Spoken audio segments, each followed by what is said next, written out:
India முழுக்க NEET தேர்வு நடைபெறுகிறது. ஆனால் இங்கே அவர்கள் எதிர்த்து போராட்டம் செய்து கொண்டிருக்கிறார்கள்.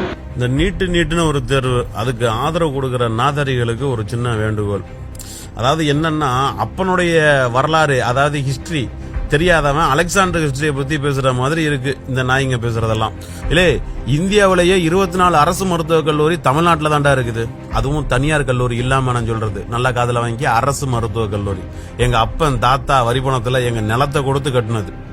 இந்தியாவிலேயே அதிகமான MD, MSc, MCH, DM போன்ற PG இடமும் தமிழ்நாட்டில் மட்டும்தான்டா இருக்குது.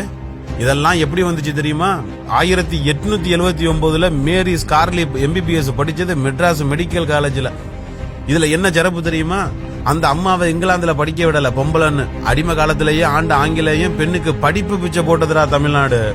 அதே காலேஜ்ல அப்ப படிச்சவன் எல்லாம் பார்ப்பார ஏன் தெரியுமா? அவன் நல்லா படிச்சவன்னு கிடையாது, அந்த மட்டும்தான் சமஸ்கிருதம் தெரிஞ்சிருக்கு. சமஸ்கிருதம் தெரிஞ்சாதான் படிக்கணும்னு ஒரு ரூல் போட்டிருந்தானுங்க வெண்ணைங்க. அப்புறம் ஒரே ஒரு குடியான பொண்ணு சமஸ்கிருதம் படிச்சு தேர்வாகி இந்தியாவிலேயே முத MBBS படிச்சு பட்டம் வாங்குச்சு. யார் தெரியுமா? டாக்டர் முத்துலட்சுமி.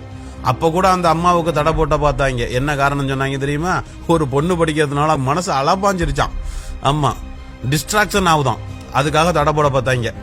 டாக்டர் AL முதலியார்னு மருத்துவ பேராசான், அவர் தான் பிரசவம் பற்றிய புக் எழுதியவர். எப்ப தெரியுமா? 1937. இன்னைக்கு வரைக்கும் அவர் எழுதின ஆப்டிக்கல் புக்கை படிக்காம ஒரு ஆளு கூட MBBS ஆக முடியாது. இருதய மாற்று அறுவை சிகிச்சை, கிட்னி மாற்று அறுவை சிகிச்சை, இதெல்லாம் அரசு மருத்துவமனையில இந்தியாவிலேயே இங்க மட்டும் தாண்டா ஏழைகளுக்கு சாத்தியம். தனியாருக்கு போனா 8-10 லட்சம் செலவாகும்.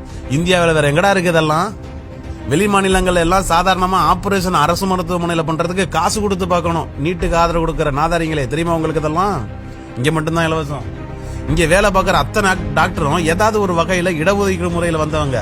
என்னடா குறைஞ்சிருச்சு இப்ப இங்க? நீட்டுங்கிறீங்க. நீட்டு இல்லாம தான் இவ்வளவு நாள் வேலை பார்த்துட்டு இருக்காங்க. எல்லா சாதிக்காரனும் டாக்டரா வந்ததுக்கு காரணம் எங்க பாட்டன் நீதி கட்சி முதல்வர் பனகல அரசரும் என் தாத்தன் பெரியாருண்டா. சமஸ்கிருதம் இருக்கக்கூடாதுன்னு அதை எடுத்ததாலதான் இன்னைக்கு படிக்க முடிஞ்சது. விதை போட்டது என் பாட்டனும் தாத்தனும் இன்னைக்கு ஆலமரமா வளர்ந்து நிக்கிறான் தமிழன். இது என் பாட்டம் போட்ட சுத்தரா. எவனே தெரியாத மூடி, கேடி, டெட்பாடி, எடப்பாடி எவனுக்கும் விட்டு கொடுக்க முடியாது. மூளைய வாடகைக்கு விட்ட மூதேவிங்களா. இனிஷியல் பேருக்கு மட்டும் இருந்தா பத்தாதுரா, வாழ்க்கைக்கும் வரலாறுக்கும் இனிஷியல் இருக்கணும். எங்களுக்கு இருக்குடா, எங்க இனிஷியல் தமிழ்நாடுடா.